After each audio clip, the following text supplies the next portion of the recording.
درنو لیدونکو بیا هم ستړي مشئ. جمال ورور د انتخاباتو مسلې ته اشاره وکړه، تاسو هم مخکې ورته اشاره وکړه، تر ټولو مهم اصل د دیموکراسۍ انتخابات دي.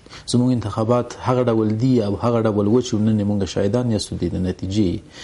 د ملګرو ملتونو د یونما یا د مرستندوی ادارې یا دفتر رول څه ډول وده کې؟ آیا رښتیا هم په هغه ډول رول ولوبو چې د افغانانو د غوښتنې د تقاضا مسله وه که نه؟ یوه بله اړیکه هم لرو، دا به یو ځای به جناب صاحب کې اجازه موسي. میر سردار زدران صاحب موږ سره په لیکه کې ده. زدران صاحب ستړي مشئ، مهرباني. جبران صاحب السلام علیکم. تاسو ته سردار صاحب ته سلامونه او نیکې هیلې وړاندې کوم. وعلیکم السلام. تاسو بیا ستړي مشئ. جبران صاحب نو دا چې خرول یاد کړی دی خرول یاد کړی دی چې زه د انتخاباتو کمیسیون اعلان بولم چې انتخاباتو کمیسیون اعلان وکړ ځکه یې وکړ چې دا شرعي وثیقه چې ورکړه دا چې دا شرعي وثیقه ورکړه دا اعلان و یوه او دویم دواړو غاړو ته رسمي مکتوبونه ورکړل چې ستا دومره رایې شو ستا دومره رایې شو. دا بل اعلان دی. خو یونما چې ورته وویل چې د تلویزیون نه به یې نه اعلانوي، د رسنیو نه به یې نه اعلانوي. د یونما 300 هغه ورسره وو، څارونکي ورسره وو. آیا دوی نه شو اعلانولی؟ که هغه کړي وای خو دوی به اعلان کړي وای چې موږ څارنه چې وکړه دومره رایې د یو طرف شوې دومره رایې د بل طرف شوې. خو یونما کستم دا کار چې په افغانستان کې د افغانانو په منځ کې جنجال را پیدا کړي او داسې یو ضعیف حکومت جوړ شي چې هغه د افغانستان مسایل نشي حل کولی. دا یې چې په خپل یونما د امریکا په خوله یونما او امریکا د یونما هېڅ واک نشته. دا یو پولیس دی، یو عسکر دی، کمانډان چې هر څه ورته ووایي هغه به کوي. دا یوه مسله. او دویمه پوښتنه مې دا ده چې آیا مخابره مواد زیات شو که کم شو چې دوی وایي چې موږ یې کموو، بلکې زیات یې کړو. هغه هېوادونه چې یونما په امضا دلته راغلي دي، د یونما په اجازه دلته راغلي دي، داسې تخمونه یې راوړو چې په کال کې 2 فصله 3 فصله کوي. مخکې تاریاکو یو فصل کوو، اوس یې داسې تخمونه هغو خارجیانو ورته راوړو چې 3 فصله کوي. نو دا یې زیات کړو که کم یې که؟ دا مې بله پوښتنه ده. او په ښه حکومتدارۍ کې دا خو موږ ته نه پاکستان ویلي، نه ایران راته ویلي، نه روس راته ویلي دي، نه بل راته ویلي دي چې ته ښه کسان مه ګماره. د ښه کسانو ګمارل خو دا موږ ته چا نه دي ویلي. خو یونما ده چې یو سړی ورته په ګوته کوي چې پلانی سړی مقرر کړه، پلانی ولي مقرر کړه، پلانی وزیر مقرر کړه. باد حکومت په ټوله نړۍ کې باد حکومت راته جوړ کړ. که دا حکومت نه وي ستار صاحب د ځواب راکړي تر دې که حکومت وي. دا اوس زموږ لاس وزیران سرپرستان دي، دا لاس وزارتونه زموږ سرپرستان دي. دا موږ ته ګاونډیانو ویلي دي، ګاونډیانو راته نه دي ویلي، خارجیان راته وایي، امریکا راته وایي، یونما راته وایي. دا څه چې په موږ باندې کوي، زموږ سره دښمني امریکا کوي، زموږ سره دښمني یونما کوي. نه یې ګاونډیان دومره غټه دښمني را سره کوي، صحیح ده کوي خو ډېره وړه. دومره غټه دښمني نه را سره ګاونډیان کوي، نه یې بل څه کوي، که یونما او امریکا یې را سره کوي. ډېره زیاته مننه کوم زدران صاحب. دقیقا د ښې حکومتوالۍ په برخه کې، د قانون په پلي کېدو کې، د نشه یي توکو سره د مبارزې په برخه کې، د بشري حقونو د پلي کېدو په برخه کې، او دې ته ورته د نورو مسایلو کې رښتیا هم رول یې څرګند دی. ټول افغانان پرې پوهېږي چې څه ډول رول دلته لوبول شوی ده. لکه څنګه چې تاسو ورته اشاره وکړه، مثبت نه بلکې منفي رول لوبول شوی ده. انجینر صاحب دواړو ورونو تقریبا د ټاکنو مسله را یاده کړه. غواړم ستاسو نظر هم تبصره پرې ولرم. د مخدره موادو، د نشه یي توکو او همداراز د ښې حکومتولۍ په برخه کې زدران صاحب هم ورته اشاره وکړه چې یو ډېر مهمه مسله ده چې ملګري ملتونه یعنې امریکا او یونما بیا هم په افغانستان کې یعنې امریکا، دا د تعریف سره تاسو موافق یاستئ؟ اول خود جمال صاحب و د میر سردار زدران صاحب د تفسیر و پاکله یقینا چې دوی و فرمایل حقیقت دی. په انتخابات کې په چا باندې اعتماد کیږي؟ یو متل دی خپل کور وساته همسایه غلمنی سه. ډیره لویه بدبختي زموږ ده چې موږ خپل د کور نه خراب یو. زموږ په کور کې هغه کسان موجودي چې هغه بیگانه پرور دي، زموږ په کور کې هغه کسان موجود دي چې هغه د افغانستان ثبات، د افغانستان عزت، د افغانستان سرلوړي نه غواړي. همدا اوس په افغانستان کې دغه څه عناصر دي. افغان یم، په تذکر کې په اسلام در سره جنگ دی، په قوم در سره جنگ دی. د انتخاباتو په پروسه کې چې د میل مطابق شي نه وي هغه نه مانی. دغه حالت بهرنیانو کتلی دي او د دې حالت نه په استفاده سره خپل پلان عملي کړی دی. کچېرې موږ په داخل د افغانستان کې یو کارا نظام په اول او د اوس په دواړو وختو کې درلودی چې هغه د ملت په وړاندې ځان مسؤل ګڼلی. حکومت خو د ملت په وړاندې مسؤل دی او عزم او اراده یې د خدمات او عرضه وای، د خلکو د مشکلاتو حلول وای، نو بیگانگانو په دې حد کې سپینسترګي نه کوله لکه د اوس چې کړی ده. د کې هیڅ شک نشته. اول اعتماد شي کېږي خپل افغانان خپل ځان د افغانستان چې یو لوی کور دی دوی دی د خاوند وګڼي. که چیرته څوک ځان په دې ملک امانت ګڼي او دلته یې مسافر ګڼي او د تخریبي پلانو لپاره دلته دوی کوشش کوي راغلي وي او د ملي پرګنې د خطر او اخلال او اتفاقی سره مخ کوي او د پردیو لپاره جاسوسي کوي، په تعصب سره باید وایم لوی عامل د ټولو بدبختیو اول دی. پردیو ته موقع ورکړي تر څو چې پردي په دې ملک خپل ایجنټ ونه لري، خپل جاسوس ونه لري، خپل غلام ونه لري، خپل زر خرید ونه لري، د هغوی کاری پلان دلته د عمل کېدو په حال کې نشي کېدای، هغه به ناکام وي، هغه به د مشکل سره مخ وي. خو موږ اوس تقسیم شوي د هر چا لپاره ځان ته دروازې راته خلاصې دي د هغوی د عزایمو، د هغوی د افکارو، د هغوی د پلانونو تطبیق لپاره. خپل وطن رنګوو، خپل افغان وژنو، خپل کور ته ور اچوو، هغوی خوشاله وو. د کې هیڅ شک نشته دغه مخکنیو انتخاباتو کې 300 نفر ناظرین د یوناما په صحنه کې حاضر وو. حاجت دې نه و چې نتایج د انتخاباتو دومره مغلق شي چې دغه اعلان امکان ناپذیر وي. انتخابات د حکومتولۍ لپاره اساس دی، د ښې حکومتولۍ لپاره چې هغه شفافیت وي کې دا ورته اساس دی. ولې دغه نتیجه پټه وساتل شوه؟ انجنیر صاحب، کمالګری ملتونو مرستندویه اداره یعنی یوناما د انتخاباتو د اعلان تر شا درېدلې وه او کمیسیون ته یې ویلي وه چې تاسو اعلان وکړئ او مونږ یې منو. تاسو فکر نه کوئ چې ګویا داسې اړدوړه به نه وه، بیا داسې لوري به نه وه راپیدا شوي چې ګویا زه یې منم او زه یې هم نه منم؟ ګوره که یوناما خپل رغنده رول د مسؤلیت په حد کې ادا کړی وای، د چې موږ ښه حکومتولي وایو، د چې موږ ښه انتخابات وایو، د یوناما منډیټ یو عمده ترین مسؤلیت په همدې کې دی. کله چې موږ د شفافیت خبر وایو، ښه حکومتولي ورته وایو، د فساد پر وړاندې مبارزه وایو، د په هغه وخت کې کېدای شي چې ښه حکومت نماینده حکومت مابین ته راشي. نماینده حکومت خلکو د آراو په نتیجه کې مابین ته راځي. خلکو رای ورکړي وي، خپل نماینده ګوري، دغه نماینده ځان په وړاندې مسؤل ګڼي. اوس زموږ په وطن کې مسؤل نشته دی. ګوره اضافي وزارتونه ایجادېږي، د یو رئیس هم څوک نشي برطرفولی. د اوس په اکثره وزارتو کې، ټول نه یادوم خو په اکثره وزارتو کې هغه یو پایګاه ده د پیسو د پیدا په خاطر باندې خپل افراد مقرری نور د صحنې نه ایستل کیږي. په دې حد کې هغه انتخابات چې وشول، هغه نتیجه چې معلومه شوه چې یو کال وروسته نورستاني صاحب هغه اعلان کړ چې نتیجه دغه شی وه. یوناما په اول ورځ ولې دا شی اعلانول؟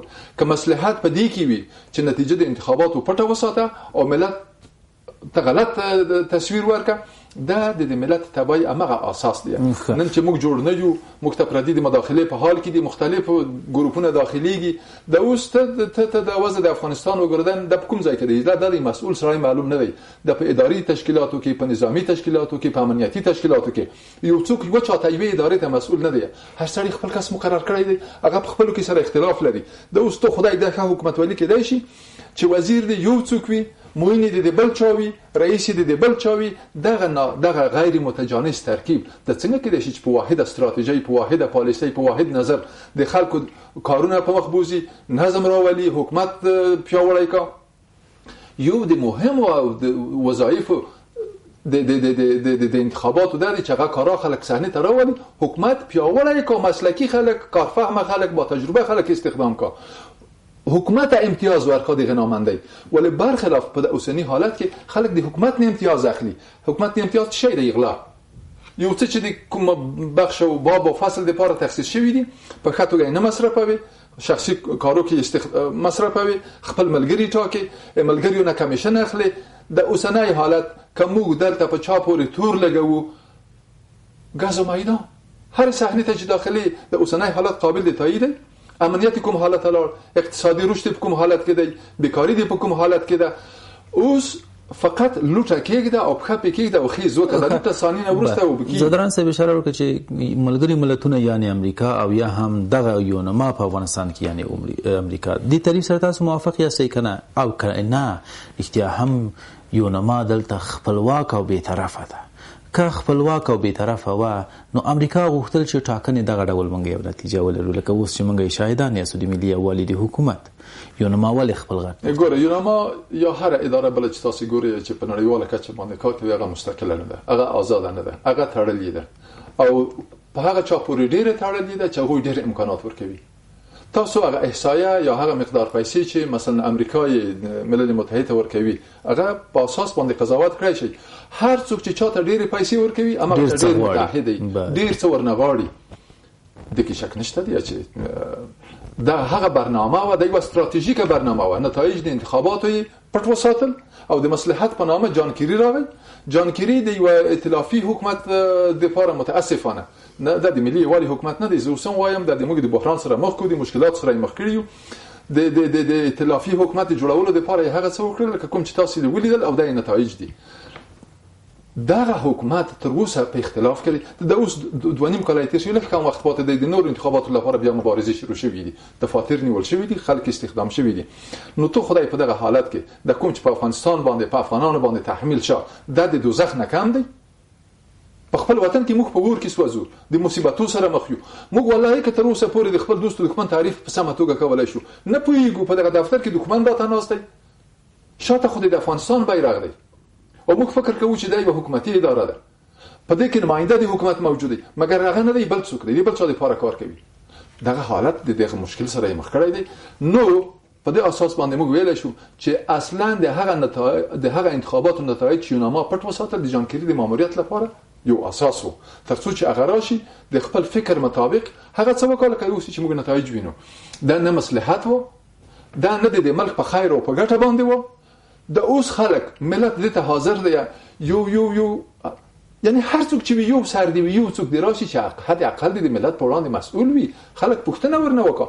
د اوس خو چې سوره حل ځل شوی چې سوره مشکلات شوی فقط په دې جلسو باندې شوی دي چې پرون جګړه ده نن یې سره په خلک پرون یو کس انتخاب کړی نن یې برطرف کړ.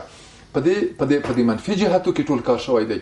د وطن د نجات لپاره په مثبت جهات کې د اوس تا وطن د پسیمایزه توګه د نړیوالو استخباراتو او سیمایزو استخباراتو خانه په ور کې سوځي او نتایج محسوس دي چې خدای ما کې څه بکی. خلک د بيځا شوی دي په لکو مهاجرین در روان دي، دروازې د بند دي، د تجارت او سرحدات تهدید لاندې دي.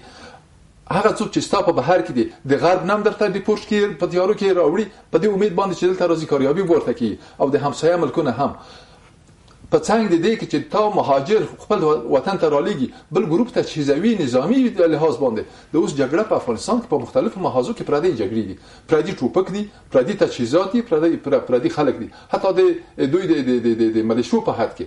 نو دا یو لوی مصیبت چې د دې انعکاس باید وشي. په دوی کې دوه څوک مسؤل دي، حکومت په اوله درجه، یوناما په دوامه درجه. یوناما یو نړیواله اداره ده او سپورټ یې د یو خاص خلکو د خانه کې هغه ته وکړ کا. مګر زموږ د خلک، زموږ حکومتوال، زموږ چارواکي، زموږ هغه کسان چې د اوس په امور باندې ګمارل شوی دي او ملت انتظار لري چې حداقل 1% خدمات خو ورته ورکړي. وګورئ انجنیر صاحب کله چې یو کس په خواخه د یونما مقرري دي دوی خواخه شرط ده پکې نو هغه بیا اړتیا هم د یونما ز لساتي کړي ملت ز لساتي. دلته خو مهمه مسله بیا دلته را مطرح کیږي پوښتنه راولړيږي چې هغه بیا د چا غټي خوندې کوي. دویم مهمه مسله تاسو ته اشاره وکړه چې گویا دلته ډېر پورې مونږ هم مسؤل یو او مونږ د زمينه بهرانه یو تم مهیا کړی د چې دوی هر ډول لاس وهنه وکړي وی غوړي وی یو خدای چې رښتیا هم مونږ تر ډیره حده پورې د زمينه برابر کړی. دویم اړخ چې ډیر واقعا هم مهمه ده هغه پر بهرانه مرستو باندې، پر بهرانه پیسو، په بهرانه منابعو باندې زمونږ د ملي پروسو تر سره کېدل دي چې دا ډیر زیات اغیزه کوي. مثلا د انتخاباتو مسله که چیرته موږ رښتیا هم له خپلو دولتي منابعو له خپلو کورنیو منابعو څخه دغه پروژه دغه ملي پروژه مدیریت کړې وه نو ستونزې به بیا خورا دومره ښایي نه وي، اغېز به یې دومره نه و، د ملګرو ملتونو نفوذ به نه و دومره په انتخاباتو کمیسیون باندې. تاسو متوجه یاست پخواني حکومت دوه بهرانیان د شکایاتو له کمیسیون څخه د قانون پر اساس باندې ګویا حذف کړ چې باید نه وسی کنه. څومره خبرګونونه راپورته شوي چې نه دوی باید وسی. زما اصلي پوښتنه دا تر څو چې داخلي منابع ونه کارول شي، تر څو چې زمونږ هغه ادارې رښتیا هم افغاني نشي، دغه ستونزې تاسو فکر نه کوئ چې خورا به همدغسې دوام ولري؟ کوم حالت چې اوس موږ ورسره مخ یو دا راته جوړ شوی حالت دی او د پردیو په لاس جوړ شوی حالت دی او زموږ په لویه پیمانه کسان چې استخدام شوي دي متاسفانه باید ووایم یوناما ولې د یو مملکت د چارواکو د استخدام په رول کې په استخدام کې دومره رول ولوبوي که دوی خوښه نه وي کس باید ونشي. دا یو مستقل هیواد باید وي، اداره په خپله جوړه کا که خپله حکومت یوناما ته گزارش ورکوي چې دغه زموږ کسان دي ډیر مشکل نشته دی، خو که هغوی ور باندې تپي دا به بیا لوی مشکل وي. دکې بیا هم باید ووایم د یوناما مداخله په دغه امور کې په دې خاطر باندې هم ډیره محسوسه ده چې خپل هغوی په دې باندې باور نه لري چې په داخل د دولتي ارګانو کې د هغه شفافیت یا رضامندي موجوده وي چې د ملت په هغه کې خیر مرتب وي. مداخله کې وکړه. تر اوسه پورې کوم داسې کس استخدام شوی دی د وزیر په کچه، د والی په کچه، د عمومي رئیس په کچه چې هغه باندې د جانبین توافق د اول نه موجود وي. یو کس مقرری، یو کس یعنی تو خدای تقریبا 15 میاشتې مخکې زه هغه محفل ته غوښتل شوی وم چې هغه معرفي د نادری په اصلاحات اداري او ملکي کې وشي. د باغ بالا سر تر رسیدلی وم چې تلیفون راته وشو چې ما راځه چې موضوع په تعویق ولویده. ولی سره جوړ په دې خاطر باندې چې دغه بل ګروپ ورسره موافقه نه و، خو 15 میاشتې وروسته چې امتیاز واخست بیا لاړ په خپل دغه معرفي کې برخه واخسته. ملت خو سترګې لري، ملت خو قضاوت کوي، ملت خو پرانو سترګو ورته ګوري چې څه روان دي. نن که په کاذب شکل ته ما چیرته وړي معرفي کوي مې په حقیقت کې هغه څه په زړه کې نه وي. دې نتایج خو ټول خلکو ته محسوس دي، معلوم دي، د مشکلات افزا دي او په دې کې یوناما که په مستقله توګه ته ورته وایي که په چا پورې تړلی وایي موږ لیدلی یو خپل حرکات کا هر چیرته خپل ماینده په دې خاطر باندې ناظر پایس حتی په ډیرو مجالسو کې ناظر پایس خپل ماینده ته کې دا خو یو ورخه چې د مجبوریت درای حق نه لري ولی مجلس ته ګوري چې څه روان دي. نو په دې اساس باندې زه وایم په مجموع کې هر څوک دلته هغه د ملل متحد هر اداره چې ده اول خو 80% هغه کومکونه چې مطلوب دي د یو ملک لپاره غوډي په اداري مصارفات او موټر او سفریو مخابر په دوه ژوند کې مصرف باندې راسي. څلويخت پاتې کې یغم دوام لاس دریم لاس بیا چفانان ته ورکوي هغه صحیح ته ډیر نه راسي. بل د دې طبيعي جوړښتونه د طبيعي خبره ده د چاپوري مربوطي د چې شورای امنیت ملل متحد په دوی کې څوک دي د دایمي غړي څوک دي لوی صلاحیت او قدرت په دې کې څوک مقر چیرته ده په دې مقر چیرته ده اول په دې کې خو ډیره برخه نه دي چین شته نه دي روس شته په مادي لحاظ باندې یعنی څه خبره نشته د ټولي پیسې د هغه چا دي چې یوناما جوړه کړی ده. نو یوناما چې جوړه کړی ده یوناما رول به حالته بیا خڅرګند شوی و چې موږ مسؤل حساب دې مسؤلین درلودای او اعظمي استفاده ورنه کړی وای د ښه فکر او استراتیژي او پالیسي نه کار اخستی وای هغه منابع چې د یوناما سره دی غي په خاطر د خپل ملت لپاره کارولي وای مګر اوس دوی تر اوسه د مرحله ته نه دي رسیدلي چې په دې باندې فکر وکړي چې منابع د یوناما سره څه دي څنګه استفاده دغه نه باید وشي په کومه مستوى وشي او چیرته وشي. نو په دې اساس باندې د مشکلات اصلا ډیر مسؤلیت بل هر چانه زموږ د موجوده ادارې دي که مسؤلیت خو د موجوده ادارې دي ولې تر هغه وخت پورې چې موږ رښتیا هم له اقتصادي پلوه پر دغه ادارو باندې تړلې وو آیا موږ کولای شو رښتیا هم د دې ادعا وکړو چې ګویا نه ملګری ملتونه دې نه باید هر شي حد لري کله چې ته په یو قضیه او په یو مسله باندې بحث کوي شانه امتیاز مخلي د راکړي ورکړي خبر ده که موږ چاته امتیاز ورکوو په یو فیصدي باندې په ټوله پروسه کې موږ امتیاز لرو چې هغه تعریف کوو د ګټو لپاره څه پالیسي لرو موږ مخکې له مخکې نه دغه حکومت افغانستان باید دغه استراتیژي ولري، پالیسی ولري، تحلیلګران ولري، قوي هسته د کارپوهانو ولري، ترڅو په یو موضوع باندې هغه دقیق فکر وکړي، غور وکړي. اوس خو ناڅاپي یو موضوع پیښیږي او ناڅاپي یو غیر مسلکي سړی به خاطر رواني هر څه چې ووي توکل په خدای، نو دغه نتایج ښه نه دي، د مشکلاتو سره مخ کیږي. موږ په دقیقه توګه همدغه مسؤلیت لرو، همدغه حکومت هم د مسؤلیت لري چې کارا خلک، کارپوه خلک، با تجربه خلک همدغه قضايا او مسایل ته وړاندې کوي. دنیا خو استراتیژي لري، یو نماینده درته را لګلای دی په یو نامه او بل نامه، هغوی منابع لري، هغوی د تانه استفاده کوي. ته څه کوي؟ ته هم دی ملت په حیث دی، حکومت په حیث دی، دولت په حیث د دې مسؤلیت لري چې حد اقل د خپل ځان د ګټې په خاطر هم یو څه ځان سره ولري. او که همیش په دې فکر کوي چې ګوره خیر دی، مشکلات لرم، یو څه خوراکه، هغه په شخصي توګه یو څه خوراکه، دغه یو څه خوراکه د انسان عزت پامالوي، انسان عزت بین وړي. زه یو خاطره در سره شریکوم. کله چې د طالبانو اولنۍ هغه رژیم یې د سقوط سره مخ کېده او نړیوال ائتلاف راغی او دلته بمبارد شروع کړ، د یونوکا مشر چې مرکز په اسلام آباد کې و، هغه سره موږ یو مجلس درلود. چون په وخت مهاجرت او جهاد کې دلته حکومتونه نه وو، موږ ډیر مجالس ورسره کړي وو، یعنی شناخت او معرفت هم زیات وو. هغه ته مو چې ته د یو ملګری په حیث باندې ونیسه دوه درې ښې خبرې راته وکړه. هغه و چې زه خارجي یم، تاسو ته څنګه دوه درې ښې خبرې کوم؟ نه، ته داسې فکر وکړه چې نه سیاسي سړی نه د چا نماینده یې، د موږ ملګری پیژنې دي. نو اول خبره چې هغه راته وکړه، په تعصب سره باید ووایم چې افغانان ښه لیډر نه لري، ښه رهبر نه لري. که تاسو ښه رهبر درلودی مشکلات به حل و. دوام و په نور دنیا کې داسې معمول دی چې کله افغانان د خارجان بکنه غواړم چې کله دغه ملک تبع هر څوک چې وي خارجان سره تماس نیسي، هغه د وزارت خارجه دی لري. په تاسو کې ډیر ښاغلی هغه دی چې د خارجان سره ډیر روابط ولري. دلته ساده خارجي هم چرغلی د یو سفیر نه صلاحیت کم نه دی. دغه خارجان چې په یو نامه او بل نامه دلته لګیا دي راځي، د ساده خلک نه دي، د دې لپاره نه راغلي چې څو بلستنې وخت په چا باندې توضیح کا. هغه لولو استراتیجیستان دي، دغه سروي، دغه دیدگاه، دغه نظر، دغه فکر، پالیسی ته داخلي، استراتیژي د ملک ته داخلي، هغه بنا باندې هغه قضاوت کا بیا کار کا. نو چې یو خو تاسو رهبر نه لري، بل دغه ارتباطات نامشروع چې حکومت په جریان کې نه وي د خلکو سره نسی، دا کار نه دی.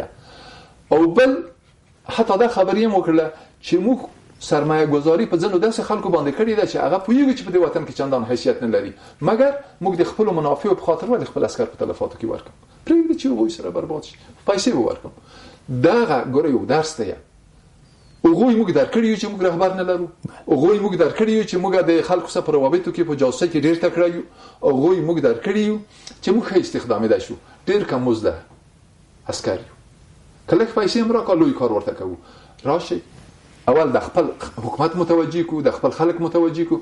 که چیرې دوی متوجه شي، یوناما هم زموږ په خدمت کې ده، نور هم زموږ په خدمت کې، تقریبا خبره ده هر څوک چې استخدام کړي خپل ګټو لپاره کار کوي، موږ ولې خپل ګټو لپاره کار ونه کوو؟ دا موضوع ډیره مهمه ده، دا موضوع ډیره جدي ده. خو بدبختانه متاسفانه ته د اوس پورې زموږ وطن د تباهی سره مخ دی، د خدای په خاطر تباهی سره مخ دی. خو پر نو سترګو ورته ګوري چې د موږ څه حال دی، مګر بیا هم په حال نه راځو. تر اوسه پورې موږ په خپل مابین کې هغه داخلي اختلافات لرو. ته څوک یې، زه څوک یم، ته په کومه ژبه غږی، زه په کومه ژبه غږی، ته په کوم سمت کې پروت یې، زه په کوم سمت کې پروت یم. دا واحد افغانستان دی، واحد پاسپورت لري، واحد نوم لري، عزت هم شریک دی، ذلت هم شریک دی، پالیسی هم د پردیو په وړاندې شریک ده. د سرحد نه چې بیرون ته وړي ته افغان یې، البته پتا باندې نوم نه یږي چې ته پښتون یې، تاجک یې، ازبک یې، هزاره یې، پشه یې، څه یې، افغان یې. نو راشي دغه د افغانانو عزت وساتو، حیثیت وساتو، وطن وساتو، ناموس وساتو، ځانونه مسؤل وګڼو، نور په خدمت کې خودکش بیگانه پرور نه شو. انجنیر صاحب بیا خدای له چریته هم تړلې ده دغه اداره او کوو غوړي کوونه غوړي اغیز به پیوي کنه. یو دا چې څومره د خپلواکۍ تمثيل هم کړای، تاسو احساس کړئ چې گویا د خپلواکۍ تمثيل هم کړی؟ ګوره یو خو طبیعي خبره ده، څوک چې څوک استخداموي هغه ته په نسبي شکل باندې یو څو فیصد د خپل ارادیت تمثيل حکم ورکوي چې حد اقل دنیاوال یا په افغانستان کې افغانان دې درک وکړي چې ولا دغه خلکو زموږ سره حد اقل دغه عمل وکړي، دغه غوښتنه و، کارا زموږ په دردخوره ټول مسائل هم په منفي جهت کې نه دي. یو څه خو دوی هم باید د خلکو په وړاندې باندې وکړي. سیلونه راځي، کومکونه یې ورسي، طوفانونه راځي، نور مشکلات پیښي، مهاجر راځي، خیمې ورکوي، په سرحد کې ډالر ورکوي، فی نفر $300. هم د ملل متحد دغه یوناما په چوکاټ کې په مجموع کې د ټول ملل متحد ادارو یو څه دي چې محسوس دي پر نو سترګو ورته ګوره، مګر تاغه $400 د مهاجرینو د عودت کنندگانو د بیرته ځای په ځای کېدو لپاره بیا هم دوی برنامه او کار لري، کار کوي. یونیسیار اداره په همدې کې مصروفه ده. هغه څه چې یوناما په سیاسي لحاظ باندې کوي، په سیاست کې کار لري، هغه په سوله کې کار لري، په پروسه د سولې کې کار لري، د پروسې د سولې د شفاف کولو او نتیجې ورکولو په حد کې کار لري، په ټولو مستویو کار لري. په دوی یو طرف کې کډیر دی په مخ لاړ شي او خدمت ورته یې محسوس وي، خو بل کار کې لکه څنګه چې لازم څه نه درته کړي، هغه څه چې نه درته کړي د حکومت مسؤلیت باید ورنه وغواړي. مثلا د ملکی تلفاتو د راپورونو په خبره وکړي، آیا مستقل یعنی اقدام کړای، خپلواک اقدام کړای؟ وګوره هر یو کده هر لوري څخه هر افغان وجل کیږي دا دردونکی ده، کاغه طالب وجنی، که حکومت وجنی، که امریکای وجنی، او یا هم پاکستان په توغندي باندې وجل کیږي. خو اصلي پوښتنه دا ده چې آیا ملګرو ملتونو خپل هغه خپلواکي رول ادا کړی چې ګویا رښتیا هم تور ترې تور وای، سپین ترې سپین وای؟ ګوره یو خبره ډیره مهمه ده، اصلا یو موږ تعریف شوی یو، د موږ خپل افغانان تعریف شوی یو، د موږ د یو افغان د ژوند قیمت د یو پښې سره هم نه دی برابر. ګوره د 2-3 ورځې مخکې په اماراتو کې څو کسانو یو پښې سپیو ته چولې و، حکومت پولیسو تعقیب کړل، هغه مجرمین پیدا کړل چې د پښې چا سپیو ته چولې ده، راي مسله بندي خانه ته وچول. ستاد ورځې په اوسط دولتیا ځوانان په شهادت رسي، کورونه لنګي، یتیمانيږي، دربدريږي. دغه اتیا انسانان د اتیا پښې په اندازه هم چا اهمیت نه دی ورکړی. د انسانان دي، د ژوند حق لري، د ځمکې په مخ باندې پیدا دي، د لمر ستوري او سپوږمۍ او بحر بر نه باید استفاده وکړه، د نور نړۍ د نور انسانانو په حد کې حقوق لري. مګر ستا د یو زخمی حق په محاذ د جنگ کې 50,000 افغانۍ دی چې $900 کی لا کم $800 کی، د یو شهید د $1400 دی. آیا د دنیا د نورو انسانانو د مرگ میر زخم اخستلو د کور د تباہی قیمت هم دادی؟ د قیمت خود د یو گامی که په حد که هم نده، چه حیوان ده، یو حیوان چې تخلی یو گامی که چې تخلی 2-3 لک روپی قیمت لري. خود تا د شهید تا د مړي قیمت 80,000 افغانۍ، 1 لک افغانۍ دي چې $1400 جوړیږي. دې معنا ده په مجموع کې یوناما د بشر د حقوق و د تحفظ مسئولیت لري. کی نه ده کړی؟ چې نه دی یاد شوی متاسفانه. یوناما ملکی خلکو ته په جنگي سیمو کې د تحفظ مسئولیت لري. چیرته شوی؟ یوناما د هغه غیر نظامی سیمو د تحفظ مسئولیت لري چې نه باید بمونه ور باندې واچول شي. زموږ شفاخانه دی بهنځي، زموږ په تویو باندې بمبار کیږي او هیڅ ډول عکس العمل هم نه ورخول. او کله کار یو ځل شوی تعصب د ښکارا کا، دوام ځل شوی احتجاج وکړه، دریم ځل شوی بایکاټ وکړه. موږ ته کله په دې حد کې دغه عمل چا درته سرته رسولی؟ دغه څه چې په افغانستان کې روان دي، که دا د دنیا په بل ګوټ کې روان وای، تا به دنیا لیدلی وای چې په څه حالت کې وای. خو بیا هم مسؤلیت زمونږ ده چې مونږ باید متاسفانه بیا هم د هر څه چې دي زموږ مسؤلیت دی، زموږه کمی ده.